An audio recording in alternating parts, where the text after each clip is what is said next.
Hello everyone, my name is Yongwu, a PhD student from Yat-sen University. Today it's my honor to introduce our recent work. The topic here is the challenge of the Arctic sea ice thickness prediction by EC on subseasonal timescales. My report is divided into 4 parts. As we all know, the Arctic sea ice experienced great changes during the past 4 decades, including the ice extent decrease and the ice becomes thinner.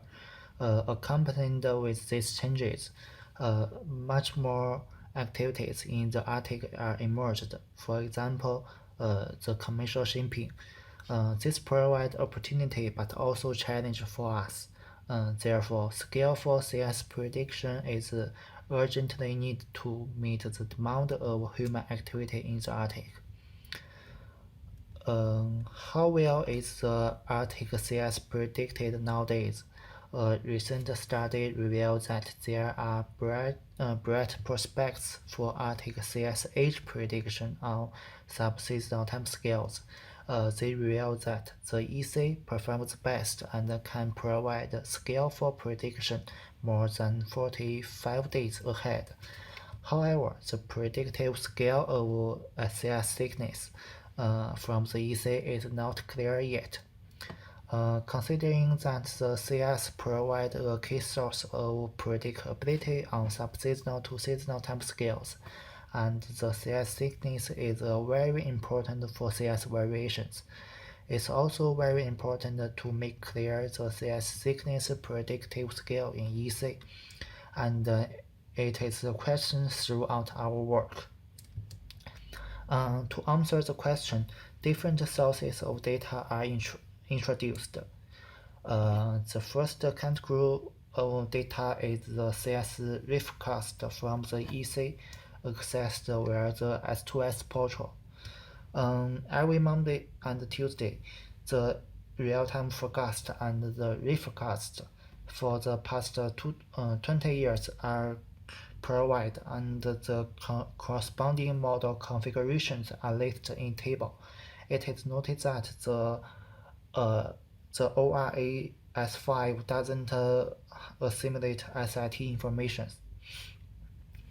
The reference here is a newly developed CS reanalysis, the combined model and satellite thickness attributed and the CMST. Its configuration is shown in table, and the CMST has jointly assimilated SIC and SIT information, whose reliability can be demonstrated by the evolution against other reanalysis and in-situ observations and satellite observations in this figure. And we simply choose the persistence forecast as the benchmark in this study, and we use the weighted mean absolute error to quantify the forecast error. If the weighted mean absolute error of EC is smaller than the persistence forecast, we say that the EC have some predictive scale. Firstly, we give an annual mean SIT forecast scale or EC.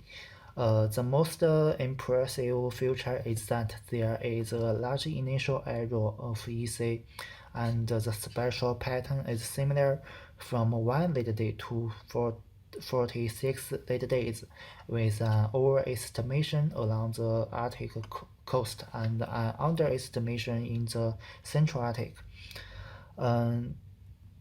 Due to the different conditions of the Arctic in different seasons, the forecast scale in different months are explored.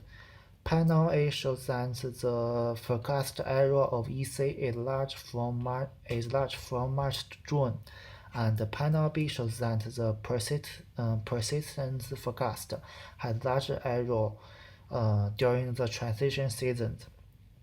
For example, in the August and September and the November and December, And panel C shows that when comparing EC with persistent forecast, EC shows some advantage during the transition seasons. What's more, it is noted that there exists inconsistency between mean absolute error and the SIV difference, which means that the spatial pattern of the forecast error has changed. To figure out how the spatial pattern changed, we use the clustering method to find two mean spatial patterns. The first pattern is a pattern of dipole, with an overestimation in the coast of the Arctic and an underestimation in the Central Arctic.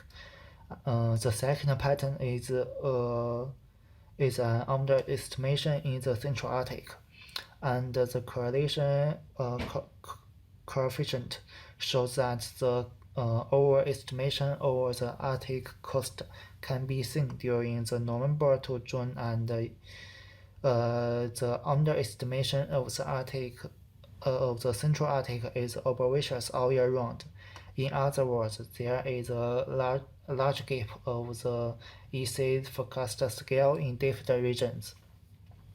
So to give a clear description of the regionality of EC predictive scale, we further conclude the forecast error of EC in different regions and compare those with persistent forecast.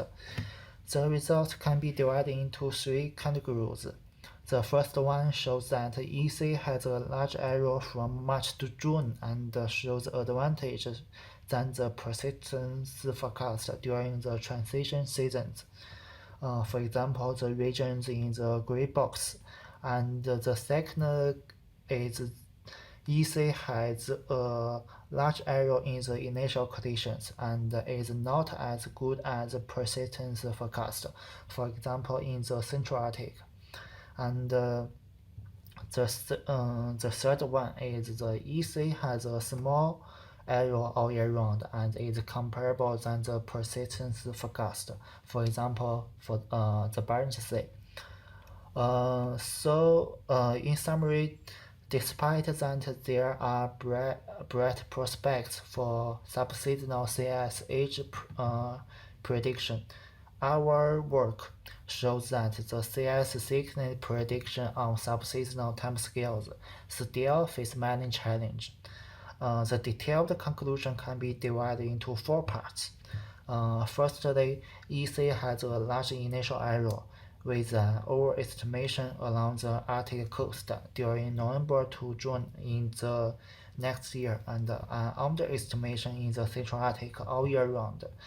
And secondly, due to the large initial error, EC only shows advantage than the persistent forecast during the transition seasons for later time longer than 13 days in some regions. In other days and in other regions, the initial error has a large influence on the forecast. As a result, we think that improving the initial condition in EC need to be conducted in the future. And that's all my report. Thanks for your attention. Thank you.